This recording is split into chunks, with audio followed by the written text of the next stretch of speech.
Welcome into the GoVols247 Podcast. I am Patrick Brown. I'll be joined on this episode by Ryan Callahan. It is Tennessee's open date, bye week, whatever you want to call it. There's no football game for the Vols on Saturday, but still plenty to discuss as Tennessee is 4-1 coming out of September and heading into October and has a game against Arkansas looming on October 11th. That game at Neyland Stadium will be a 4:15 kick on the SEC network, and we will see what the state of the Arkansas coaching staff is after the firing of Sam Pittman following the Razorbacks' 56-13 loss to Notre Dame last week. Ryan, there's no football this weekend, but for Tennessee at least, but we get to watch some. And what are your open Saturday plans? Yeah, hopefully watching a lot of football. Nothing.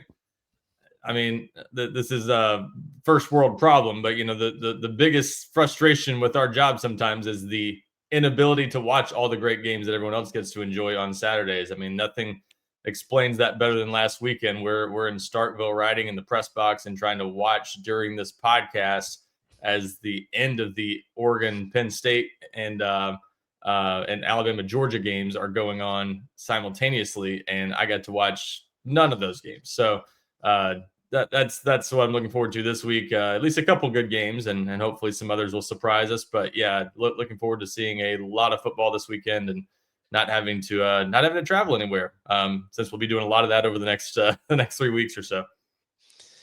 Yeah, Tennessee doesn't have a game. I will be chasing around my 4-year-olds. My wife's going out of town, so hopefully they won't distract me from football too much. But I'll have to keep them entertained. But that'll be fun. So as you mentioned, all these afternoon games, they take up more of your day than if it's an early game for Tennessee, we can get home by dinner time and catch most of the night games. That was the case after UAB, and then some night games you can watch at least most of the early games or even some of the afternoon kicks. But yeah, first world problems. But yeah, I feel like there's been more discourse this season so far on like the AP poll, and people are now just realizing that a lot of people that vote on that are covering teams, and so they don't get to see what a concept. It's like that was the case over 10 years ago when I was on voting on that poll. So that doesn't excuse people, some of the voting that some people have been doing this year, but it just shows that a lot of the voters cover college football on a specific team, so their focus is on that specific team throughout a Saturday. But we will get to focus on all the other teams in college football. Tennessee is not playing. Tennessee probably needs a break in terms of health and to get a sort of a respite after playing 2 overtime games in 3 weeks. But we heard from Josh Heupel on Wednesday and some players, including Joey Aguilar.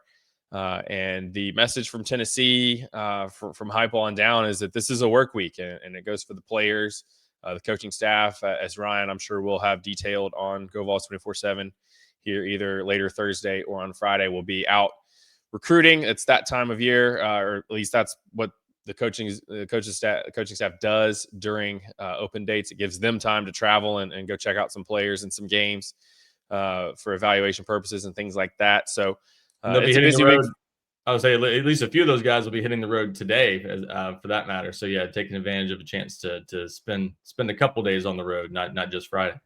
Right. They've practiced. They're on the practice field Tuesday, Wednesday, and Thursday of this week. Players will get a chance to take a break. I don't know if any of them are going to the UCLA Oregon game, like may or may not have happened last year. UCLA is playing.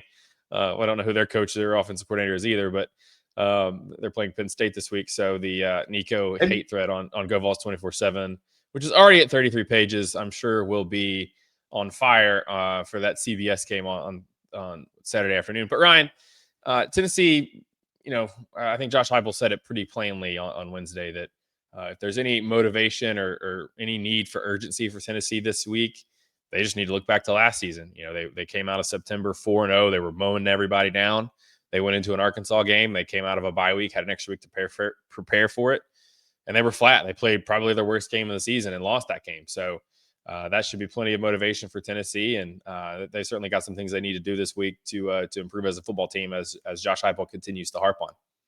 Yeah, no doubt. Now I was going to say, I wonder if some of Nico's friends will go to the UCLA game to catch up with him while they have the chance, but yeah, probably not. But anyway, a lot to accomplish during this open date, and the number one thing, like you said, I think is just guys getting rest and getting healed from injuries.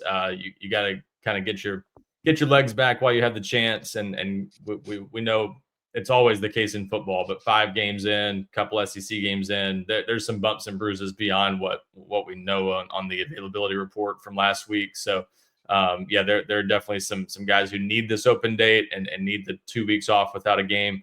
So or nearly 2 weeks as it is, and that's going to benefit this team the most. Now you can get some things done during the open date, but I do think these open date practices, that sometimes that's a little secondary to what you're going to get out of the open date in terms of the rest and the time off. So it's good for the players to be able to, kind of mentally reset. It's good. And for Tennessee, it's really well timed because you've got some guys who, if you had to play a game this week, might or might not be ready to come back. But by next week, you could definitely see some guys back. And that's kind of the way it's been shaping up. The expectation is that David Hobbs will be back after the open date. We'll see if that's how it plays out. But, Jermod McCoy, I think next week, is the earliest he could return. We'll see if he does.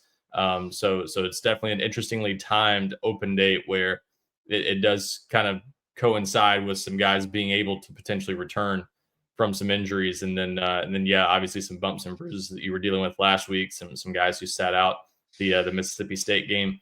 And they should have plenty of motivation to get better.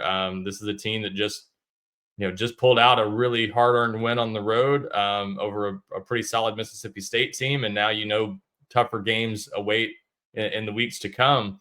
You've got to go to Alabama a couple weeks after the open date. You got obviously Oklahoma just a few weeks away during this stretch at the end of this next 4-game stretch. So you've got to be ready for some really good teams coming up. And Arkansas last year got you on the road, and now you've got an interim coaching staff there that you don't know what they're going to throw at you. Josh Heupel mentioned on the SEC teleconference Wednesday that he's expecting, or you go in preparing for some 3-down fronts like they ran last year, knowing that they had some success with that against you. And let's not forget that element of it. A lot of people have kind of, had some hand wringing over Tennessee facing three down fronts since that game. That this is the one that kind of caused a lot of people to realize that is an issue sometimes for Tennessee. So you've got to assume Arkansas is going to throw more of that at you and be prepared for that. And you've got Bobby Petrino with his offensive expertise, now calling the shots for the whole team. So how aggressive will they be? Will they go for it on 5 4th downs now with just nothing to lose because he's coaching for this job and knows this isn't a very good team? So you don't know what to expect in this game, and you've got to be ready for anything and just be ready for good teams these next few weeks too. So should be plenty of motivation for guys to make the most of this open date, and some young guys to be motivated to try to get on the field more, as always is the case during a week like this. Yeah, you mentioned some guys needing some, having some bumps and bruises. I think of some guys that have just played a lot of snaps. You look at the 3 receivers, they've, been on the field for, I don't know the percentages, but just about all of Tennessee's meaningful snaps. I think of guys like Dominic Bailey and Bryson Easton that have played a lot. Andre Turrentine and some of those defensive backs that played a ton. Saw Sam Pendleton in a boot on his left foot on Wednesday. So just the guys nursing some small things. But before we get back into it, what are the odds, Ryan? What are percentages? I know percentages are always tricky, but what are the percentages that we see Jermon McCoy make his debut against Arkansas, do you think? Oof, that's a tough convoluted question, isn't it? That's a really tough one, because you've got a couple different variables in play there. Is he back on the practice field this week? I've not heard of him practicing to this point. So if that's the case, that makes me a little more hesitant to say it. But we could show up next week and find out that he's been on the practice field Monday morning, and then suddenly everything's changed. So I don't know. That feels like a coin flip at best right now, but that the odds could very easily improve early next week. That's sort of, a couple different factors in play there, but certainly Tennessee is hoping he'll be back on the practice field soon. And if he is, then I would say there's a good chance he's going to be able to play. But until he shows up for practice and is out there with the rest of his teammates, I'm not sure anyone should be counting on that for sure. So I really don't know how that one's going to play out. I guess I'd go 40% right now, just knowing what we know at this point. But that, again, ask me Monday and the answer might be totally different. Yeah, I put you on the spot with that one, so my apologies. That's all right. At team wide, what's maybe one thing that Tennessee needs to work on if they're working on the practice field. These practices this week are generally, as Josh Heupel said, the focus is on Tennessee. A lot of fundamental technique work. I generally in the past they've kind of been more camp spring-like practices where you're not really game planning or you don't really have a scout team per se. So and again, Tennessee may be resting a lot of guys that will be charged with improving the areas of the team that have been a little short maybe in the first 5 games. But what is one area that Tennessee, I think, that you think has to be better at coming out of this open date? I think there are things on both sides of the ball that could definitely be improved. Some of the things it's hard to say, how much you could work on them during just open week practices like this. Like I think that certainly last week the tackling and the angles that you saw at the safety position were a struggle. So I'd be working on some fundamental things on the back end of the defense. But I think some of the problems that you've seen crop up there might be the product of Andre Turrentine and Idris Farouk just playing a ton of snaps. You've got to find a way to bring along those guys behind them and see if you can get them some additional reps if possible without the level of play dropping off significantly. I think that's one of the reasons those guys have not always played their best and not always taken the best angles maybe. But last week the tackling was pretty shaky at times, so I would be working on that.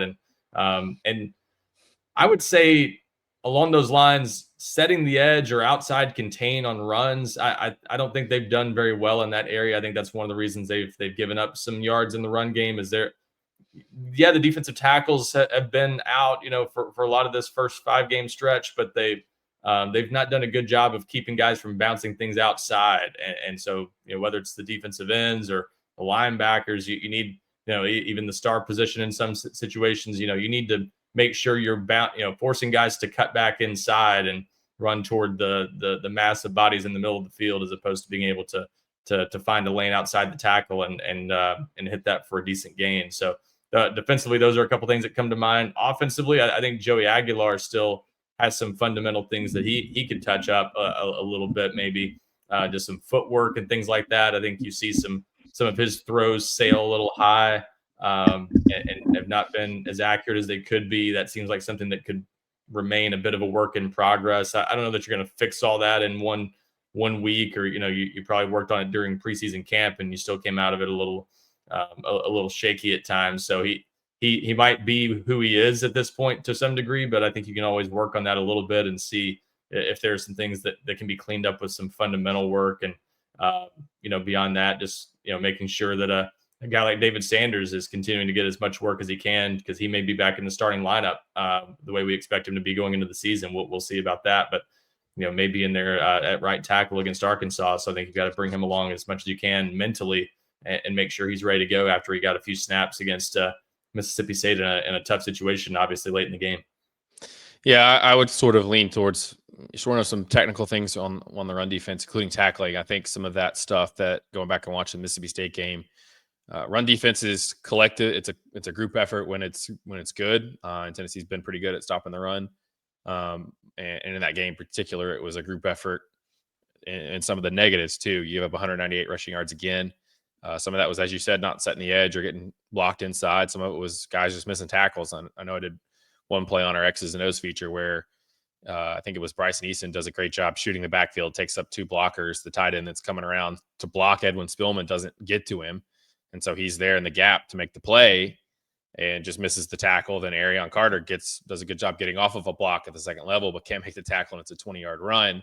There's another play where Idris Farouk is running the alley. He's the sort of the one-on-one, doesn't make the play, and it's a 15-yard run. So it's not just, when you give up 198 rushing yards, it's not always just the defensive lines getting blown up or anything like that. So they've got to shore some of that up to, I think, take another step as a defense. And I was going to touch on, too, what you said about Joey Aguilar, because he touched on it talking to him on Wednesday, just some of the footwork that's led to some of his accuracy issues, some throws being high. Some of that is contributed to pressure. You look at the throw that he made to Chris Brazel on the 4th down.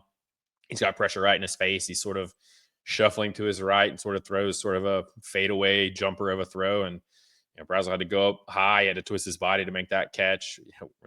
You go back and watch it. He caught it with his fingertips and sort of double caught it. So But certainly those 2 interceptions to Miles Kitselman, I think one of them was a little high and away from the body, to where if you get that more in Kitselman's frame, it's maybe not likely to bounce off his hands straight up in the air. So little things to clean up, but that's what you've got to do at this point of the year.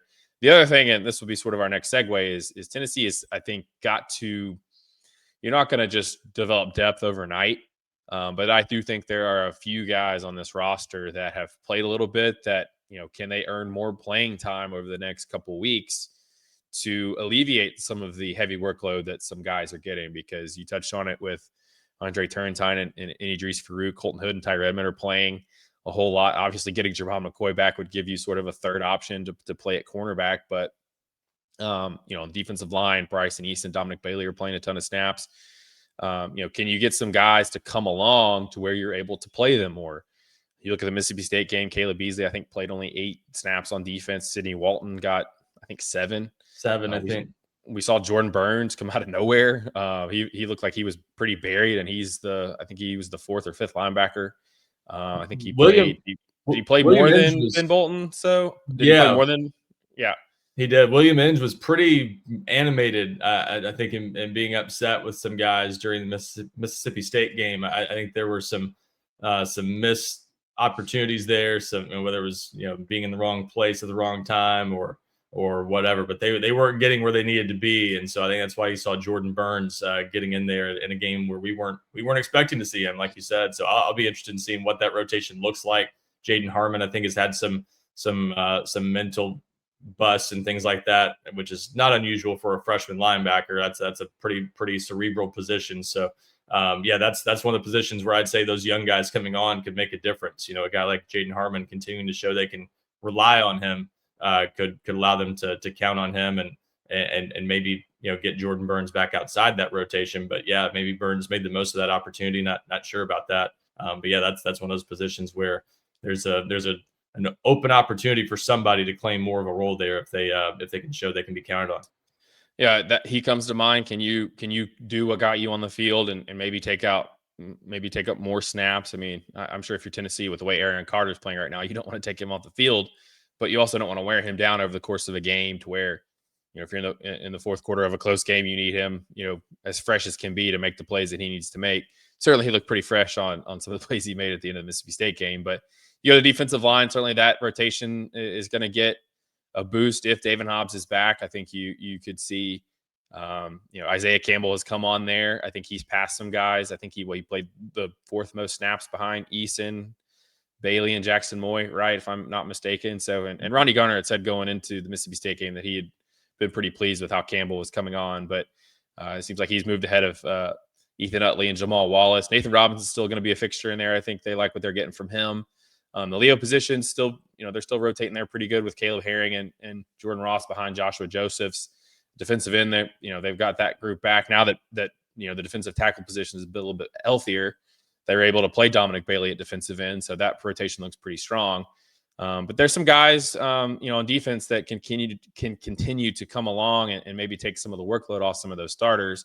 Offensively, I don't know that it's as big of a deal. Tennessee's never really been a team that's played 20 guys on offense. Usually it's closer to 15. Certainly they'll continue to play 2 and 3 running backs. Peyton Lewis only played 9-10 snaps. So I don't think he played after he gave up the sack in the third quarter of that game. He did have a really good blitz pickup early in that game that allowed Tennessee to complete a pass down the field. So that's an area where every running back can be a little bit more consistent. And then David Sanders is a big one, right? I mean, is he going to work his way back straight into the starting lineup against Arkansas? I got to think that's going to happen. I'd be pretty surprised if it didn't. And they're pretty much playing those 3 receivers almost exclusively. So I don't know that anybody's going to break into that trio with the way they're playing. But another guy I'd be looking at is Jack Van Dorselaer. We're going to, we'll see about Ethan Davis, what his outlook is health-wise. He didn't play against UAB. He didn't play against Mississippi State. Van Dorselaer only played 7 snaps, but 2 of them were on the last 2 touchdowns where he threw really good blocks. And Josh Heupel said Wednesday that he pointed out how David Sanders and Van Dorselaer were freshmen who either hadn't played in Sanders' case or hadn't played a whole lot in the game, but they get their number called, they go out there and execute, and we're prepared for that moment. So if you're Van Dorselaer, you got to be saying, hey, look, you trusted me, I delivered. Should I, play me a little bit more. I can hold up in these 12 personnel packages with Miles Kitzman for however long Ethan Davis is out, or if Davis is still coming back. So, but that's something that, as a player like him, he can build on that over these next 2 weeks to get a bigger share of the playing time for him. So I think that's a big thing for Tennessee. Again, it's sort of a myth that like all these young guys are all of a sudden going to play big roles, but I do think there are a half dozen of them, Ryan, that have shown a little bit of something either last week or in the first 4 games, where if you have a couple good weeks of practice, maybe you put yourself in position for the coaching staff to trust you to play a little bit more. And that gives you another opportunity to go out there and earn more playing time through how you play on the field. Yeah, I think that's definitely true in some cases. And, even for one that's maybe not as direct, but, a guy like George McIntyre even needs to make the most of this week. If something were to happen to Joey Aguilar, you still want to position yourself to maybe be, have a chance to at least be the guy, or have a chance to be a serious consideration there, along with Jake Merklinger, who's obviously gotten most of the snaps when they've had some blowouts these first few games. There are several young guys on this team that need to make the most of this and show they can be counted on, at least in a backup role, and maybe help with a few more snaps here and there in games where they're going to be needed, because you're going to have more bumps and bruises as the season goes along. You're going to have games where you have a chance to rest guys more, maybe because you got a bigger lead, and you situations where you just need to get a guy a rest, and you got to be able to count on someone. So yeah, I think that all matters. Another one we haven't touched on yet. I mean, special teams would seem like something you can definitely work on this week. I got to figure out punt return. I don't know what they're going to do there for sure, but is Boo Carter the guy? Are you going back to Braylon Staley and giving him another chance? Is there somebody else you want to rep? Obviously DeJuan Morris was out last week, but is there someone else that can be a factor there? Whatever it is, I got to have a long-term plan at punt returner going forward, because what happened last week can't keep happening. You've had some muff punts. You had the issues fielding one or two.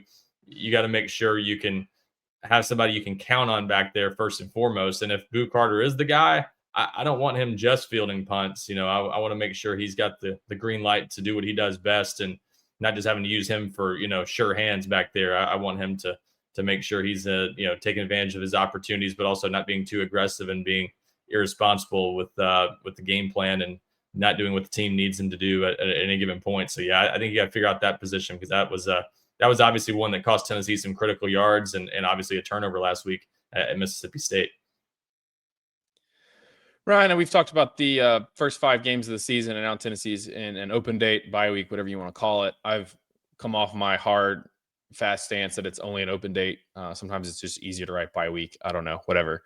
I thought you were that guy. I was gonna ask if you changed. That's interesting. Maybe I just realized it wasn't that big of a deal, and I was being. It was a weird hill to die on. Anyways, that comes with age. You realize that we argue about things. And you're like, that doesn't really matter. I'm getting too old for this crap. It's just dumb. Yeah.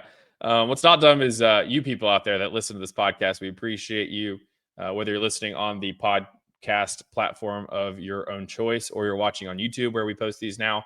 We appreciate you. We ask that you would give us a rating and a review, subscribe to our podcast, and we will keep delivering them to you guys. We appreciate you listening, whether you are a regular or checking us out for the first time.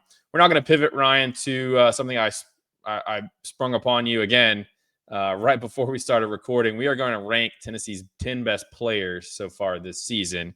I gave you about 30 seconds to get a list of 10 together. I think there's probably about 5, 6, or 7 guys that have they're pretty much locks. So we might have some discrepancy there at the end, towards the back end of the top 10. So I think we should probably start at the top. Number 1 for me, Tennessee's best player so far, I think it's pretty obvious. It's got to be Chris Brazzell. He's been transformational in this offense and how they played. I don't have his numbers in front of me now, but he's just made a ton of big plays. Was it 3 100-yard games already? I believe East Tennessee State, Georgia, when he had 6 catches, 177 yards, 3 touchdowns. He goes for 6 catches, 105 yards against Mississippi State. Should have had a 59-yard touchdown. It was called back on a bogus offensive pass interference penalty. But I'd be lying if I said I thought it was coming. But I was going to say, just as we all predicted going into the season, right? Chris Brazzell, the best player on the team. Right. And so just the way he's played has been, again, I don't want to say it's out of nowhere, because this guy was a 4-star transfer. He had a good season at Tulane in 2023. So the talent was there, but he's clearly put it all together. And so I think he's far and away been Tennessee's best player. And I think I said this after the Mississippi State game, but enjoy him for the remaining 7+ games that you're going to see him, because he's probably made himself a ton of money this season so far. Yeah, he's number one on my list too. Easy choice, as you said. Those stats you were referencing, he already has 31 catches in 5 games. That's surpassed his season total from last year, which was 29 in 13 games. Crazy. 531 yards. He had 333 last year, so he surpassed that by almost 200 yards in 5 games. 7 touchdowns, which in 5 games puts him on pace to, I believe, already on pace to set the single season record, which is 15 or so for Jalen Hyatt. So 8 touchdowns in 8 games or whatever is left, because bowl games count too. If you made the playoffs, potentially even more than that.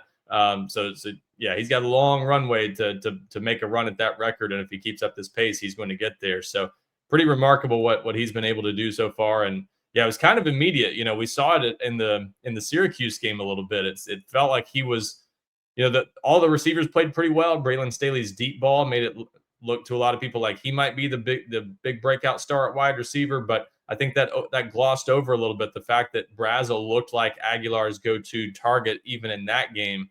You just didn't have the deep balls as much in that game when it came to Brazel. And so after he goes and moves the chains consistently in that game, helps you convert some third downs and things like that. Then in the ETSU game, he kind of breaks out, and then the Georgia game obviously was his really, really big coming out party, I guess you could say, to kind of let the nation know that he is the real deal. And obviously has had multiple mock drafts list him as a first round pick potentially next year. Now, I mean, as you said, enjoy him while you got him, because he's playing really, really well, and Tennessee is getting the ball every chance they can now, as they should. Ryan, who's your number 2? I went with Joey Aguilar at number 2, just because I think he was obviously such a big key to this season, no matter what he did, and the fact that he's been that the passing game has been this good. It's not just Chris Brazel; it's him. So he's got some warts. He's not a perfect player by any means. He's thrown a couple picks in 2 different games now. So you've got some plays that he's made where you're like, he still is kind of that no yes kind of guy, but he has been a massive success for Tennessee. So I think given the yardage that you can now expect Tennessee's passing game to put up every week, and just sort of the confidence Tennessee has in this offense and in this passing game right now, I think you'd have to go with, or I thought Aguilar at number 2 made sense. And given that, a game like Mississippi State last week, we're used to seeing Tennessee build things around the run game a lot of times. They came out throwing it a lot early last week and on the road, putting a lot of trust in Aguilar. I think he's kind of shown he can be a guy that can carry this offense. So, I think that's one of the biggest success stories for Tennessee so far. And so I thought Aguilar at number 2 makes sense. Yeah, I had Aguilar at number 4, which maybe is probably low. But he's second in the SEC in passing, 1,459 yards, 13 touchdowns, 5 interceptions. He's 5th in the SEC in passer rating. And you look at some of the quarterbacks in the league, I mean, it's a pretty stacked position group this year. And that's even with some of the offseason darlings like DJ Lagway and Arch Manning being complete busts so far. Some of the guys that maybe weren't getting as much hype are playing really well, and guys in Aguilar's case that were question marks were maybe not getting as much pub, but they're playing really, really well so far. So I had Aguilar at 4. I had 2 defensive players in front of him at 2 and 3. I have Josh Josephs at 2. Okay. Tennessee leads the nation in sacks, and I feel like he's just a big part of it. He leads the team in pressures per Pro Football Focus with 14. I'm looking all this stuff up on the fly. This is how prepared we were. Yeah. So, but yeah, I got 22 tackles, 5.5 tackles for loss, 4 sacks, a couple of forced fumbles, got his hands on a couple of passes at the line of scrimmage, and then had the fumble return for a touchdown against Mississippi State. So I think he's sort of been one of the lead guys on defense. Number 3 for me was Colton Hood, another guy that's shot himself up some NFL draft boards. And I think we were talking on campus this week. It was like, Tennessee going into the season, you're thinking, Jamal McCool will come back. You'll have Ricky Gibson. Those guys will do their thing and they'll be off to the NFL. And the next year you'll have Colton Hood and maybe Ty Redmond as your next in line at cornerback. Well, Ricky Gibson gets hurt in comes Colton Hood. Hood's played great, and now he's getting some multiple first-round projections, and the way he's played has been really impressive. 2 defensive touchdowns so far. So I think he's come in and been a really nice surprise. And come to 2 of these guys here, whether we rank them second or fourth or wherever, I mean, but Tennessee got these guys in April and May. So really good portal work. And if you're going to be like Tennessee is in the portal, you have to get guys that come in and are difference makers like that. And Colton Hood has done that. Has the interception return for a touchdown against Mississippi State, had the fumble return for a touchdown against Syracuse in the opener, 5 pass breakups, couple of tackles for loss. PFF has its coverage grade at 81.2. So he's not given up a lot in coverage when teams, they don't even really seem like they're throwing at him very often. So I think he's been a guy that is a position that, again, going into the season, you wonder about when Jamal McCoy is going to be back. Then, Ricky Gibson gets hurt in the first half of the opener. You're thinking, wow, Tennessee might be in trouble at corner. Then this guy steps in and plays at a really high level. So I've got him at number 3. So my top 4 would be Brazel, Josephs, Hood, and Aguilar. Who's your number 3? And you can go ahead and go do number 4 too. Yeah, I had the same order as you, although I really wrestled with Colton Hood above Josh Josephs, honestly. But I had Josephs at number 3 and Hood at number 4. Like you said, Hood's just been a massive success out of the portal. It's funny. I think he went into this season thinking, or at least some people that might have realized the situation probably went into this year thinking, okay, Ricky Gibson's got a chance to play his way into the NFL draft, and then next year it'll be Colton Hood's turn. I think Ricky Gibson's injury has kind of flipped it where, and obviously Jermod McCoy already being out, has flipped it where Colton Hood looks like he's going to play his way into getting drafted next year and may leave earlier than anyone ever expected. And then you may, the trade-off is you may get Ricky Gibson back for next year now, given his injury. So yeah, fascinating the way that's played out, but he's been just a huge hit. And then, and obviously Joseph's playing really well at the Leo position. And, I think multiple guys there are playing well, but Joseph's has been pretty consistent from the start and has made some big plays too. It's not just that he's providing pressures. He's had, strip sacks and just, timely plays. He's starting to look like the guy that we've thought really for 3 years that he could be, because even his freshman year, he was showing flashes of this.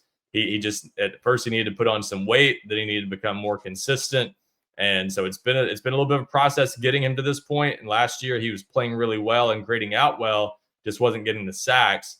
Now he's starting to get the sacks. And that was obviously the next step in his evolution. And he kind of held himself to a high standard in the offseason talking about it. And he's kind of living up to the expectations this year so far.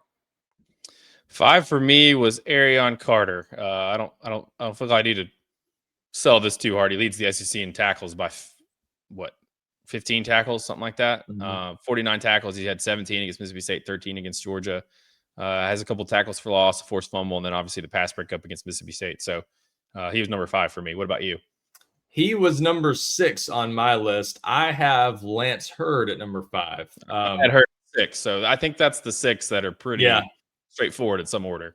Yeah, I think Hurd has almost quietly been a bit of a breakout star this year. I've not seen him in any first-round projections yet. I think quiet is the key with him, because if you're a tackle and you're a turnstile, that's when you get your name called the most. If you're not giving up sacks, that's where you're at as a tackle.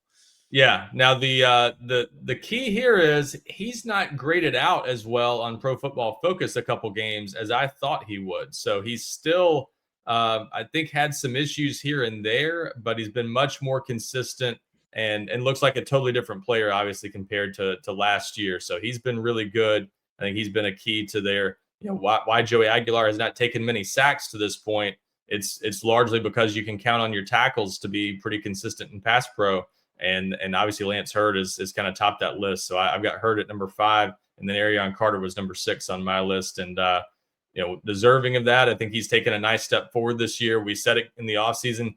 He needed to take a step forward. He's always kind of had this ability. Last year, I think his mental game was still not quite where it needed to be in his first year as a full-time starter.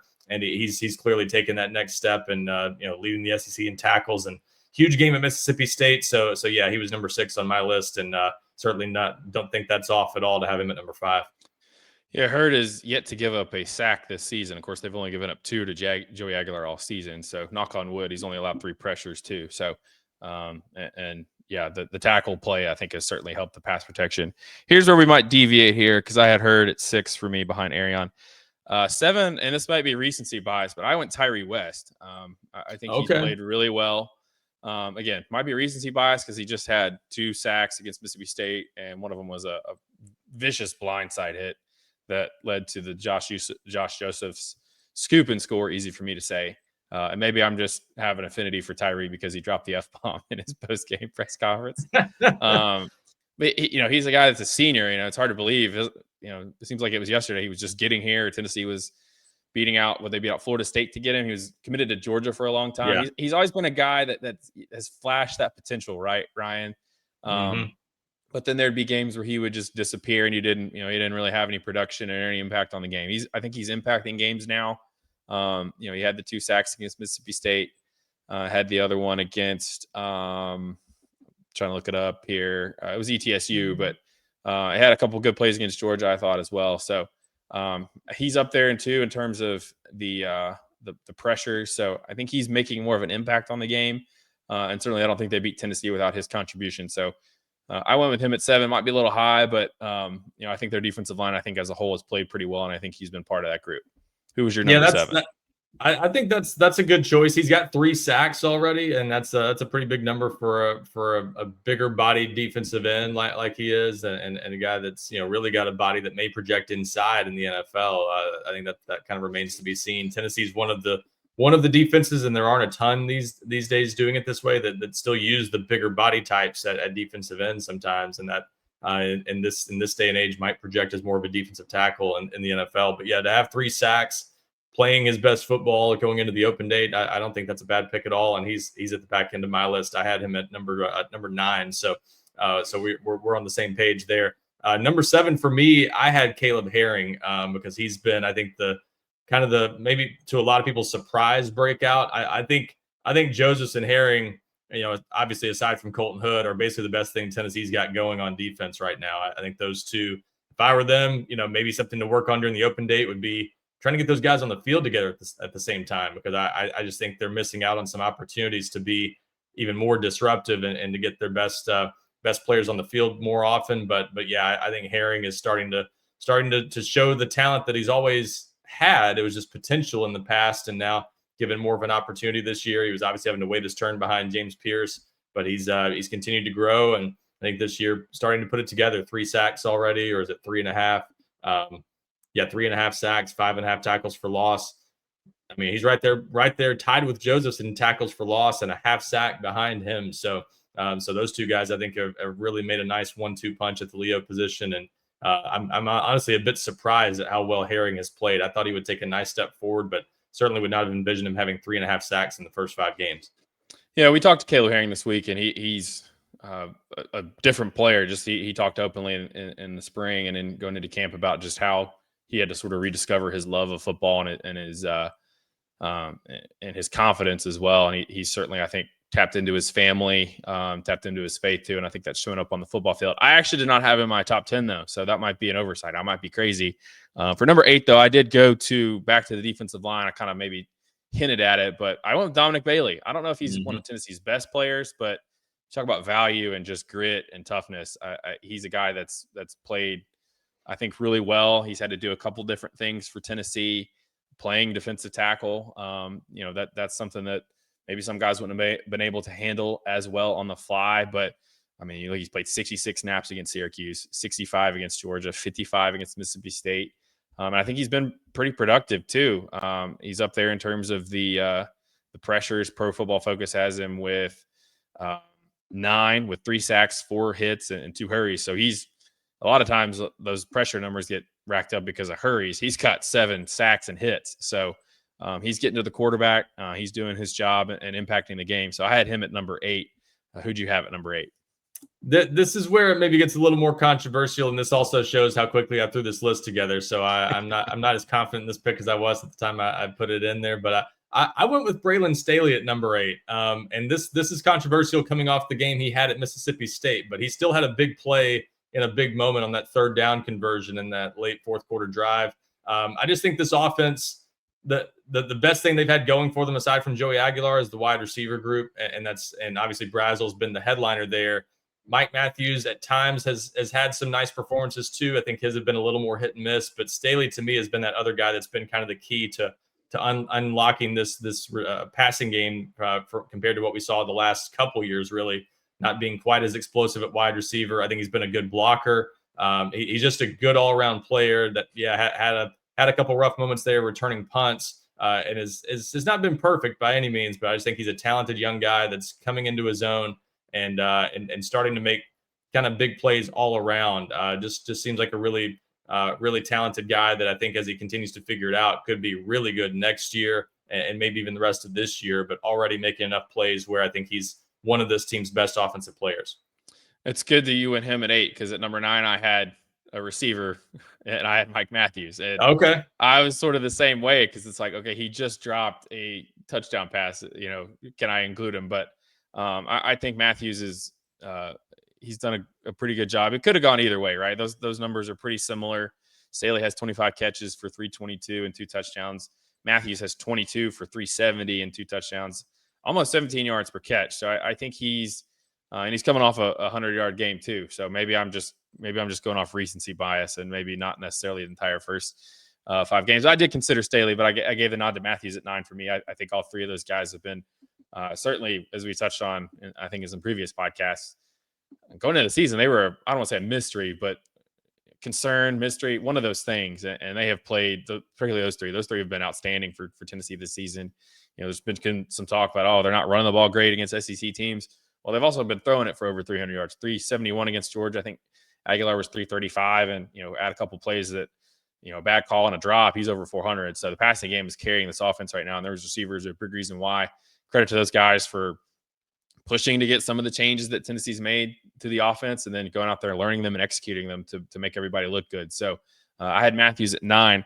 And number 10 for me, you had Tyree West at 9, correct?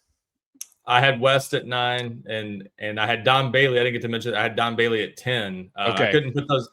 For me, I couldn't justify putting those guys higher because they've had nice production, but again, we're talking about the run defense not being as good as it should be. So that's why I went with Staley above those guys. I just thought, okay, they played well, but the defensive line overall could be playing a little bit better. So maybe that knocks those guys to the bottom of this list just for now.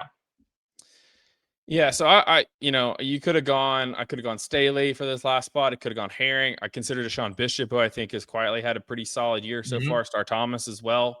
So I went a little bit off the wall, and I went Jesse Perry at number 10 because I think again, good pick. You touched on this earlier, and it kind of tipped me off and made me feel validated. Just the Tennessee tackle positions are night and day different from what they're getting from those guys a year ago. And part of that is Lance Hurd, his transformation this offseason. The other spot is Jesse Perry, who, probably Friday night before Syracuse is ready to start at right guard. And now he's been starting at right tackle and playing really well. I think, you look at their pass block grades on PFF. Hurd is, hold on. Both of them are in the 80s, which I don't put a whole lot of stock in these grades, but if their pass block grades are in the 80s or above, that generally means you're pretty good at pass blocking. So I think he's done a good job. Redshirt freshman, first-time starter. Again, you haven't really heard his name called. I know he's been called for some penalties. There were the 3 on 1 play against Georgia. I only think 2 of them were actually on him. And sometimes he's been called as the false start guy when there's been multiple guys moving because they didn't get the snap right or the cadence was off or something like that. But for a guy that is playing major college football for the first time, that 2 years ago was playing at a small private school in Murfreesboro, to him to come in and play as well as he has, I think that's been key to how well this offensive line has played. We kind of talked on it, just 2 sacks allowed of Joey Aguilar. Wendell Moore is another guy I considered. I think, Josh Heupel was very complimentary of what Moore has been giving them from the right guard spot. I think he's been solid in their run game too. So, but I went with Perry at 10. So that was maybe the one guy I had that you didn't, but the fact that we could have probably gone 15 guys here or a handful of guys could have gone in the top 10, I think shows that Tennessee's developed some guys because, right, a lot of these guys are guys that have been in the program for a while and they've gotten better. And so I think that speaks to what Tennessee's doing and getting some of these guys and credit to those guys too for going out there and playing well. So that's you don't get to 4-1, top 15 team, but still everything's still in front of you, and you're a missed field goal away from being 5-0 and ranked in the top 5. You're also maybe 1 or 2 plays away from being 3-2 and everybody being mad. So that's just the margins of SEC football. But Tennessee's getting a lot of good play from a lot of good players this season, and they need to continue as they move on out of this open date, Ryan. Yeah, I think that's a good pick with Perry. He probably would have been the next guy on my list, and I almost regret not putting him on mine. So I like that one. And the other guy I thought about for a second was Jalen McMurray. I think he's been a pretty stable presence there at the star position, and honestly, the fact that he's played so well is the only thing that's kept Boo Carter back from going back in the starting lineup, probably because Carter, especially the Mississippi State game, he's coming off his best game this season on defense at least, and yeah, I think McMurray's been a pretty reliable guy there that's kind of stabilized that secondary. Obviously, Ty Redmond's played a big role in that, and has not been perfect there as a freshman, as you would expect, but has been pretty good. But McMurray has been you'd kind of say he's been their second best corner behind Colton Hood, probably with Ty Redmond just being the guy that's kind of had to figure it out on the fly and done a pretty good job. But he's been the one that other teams have picked on a little bit in the passing game. McMurray's been pretty good and has some TFLs, second on the team in tackles. He's been a pretty nice player back there for them. Yeah, good debate there. Good variety. Tennessee, again, a lot of guys to choose from. They're playing well so far this season, and like I said, they need those guys to continue to play well. We will be back next week with a couple more Arkansas-related podcasts. We got to see what's going on over there with Razorbacks. They obviously have an open date as well. Bobby Petrino taking over for Sam Pittman. Josh Heupel talked about that on the SEC teleconference on Wednesday. Ryan has that transcript up on the site, so go check that out as well. We'll have more coverage. It'll be you won't have to worry about a Tennessee game, but there will be some Tennessee coverage, of course, on our site over the course of the weekend. So be sure to keep it locked in to GoVols247. Our message board will be hopping on Saturday anyway. We always have big threads about other games throughout the day. So if you're watching somebody, you're watching SEC rival, watching Vandy, Alabama, trying to figure out who to root for, wishing they could tie like the Packers and Cowboys. Not possible in college football, but if you're watching that game, go ahead and hop on our board and get involved in the community there. We got a great group of fans. Met one of them last week. Shout out 88 Franklin. Met him in the hotel lobby before heading down to Starkville. So always good to meet people. It's interesting because I'm always like, if someone comes up and introduces themselves to me, I'm always like, hey, I don't ask their name first. I ask what their screen name is on the board. But we appreciate anytime that happens, and appreciate all you guys listening to this podcast. Again, we'll be back next week with some more looking ahead to Tennessee's next game against Arkansas. But good discussion today, talking about what Tennessee needed to do this week and kind of recapping and ranking who their 10 best players have been so far. So we will check out now for Ryan Callahan. I am Patrick Brown, and we'll talk to you guys next week.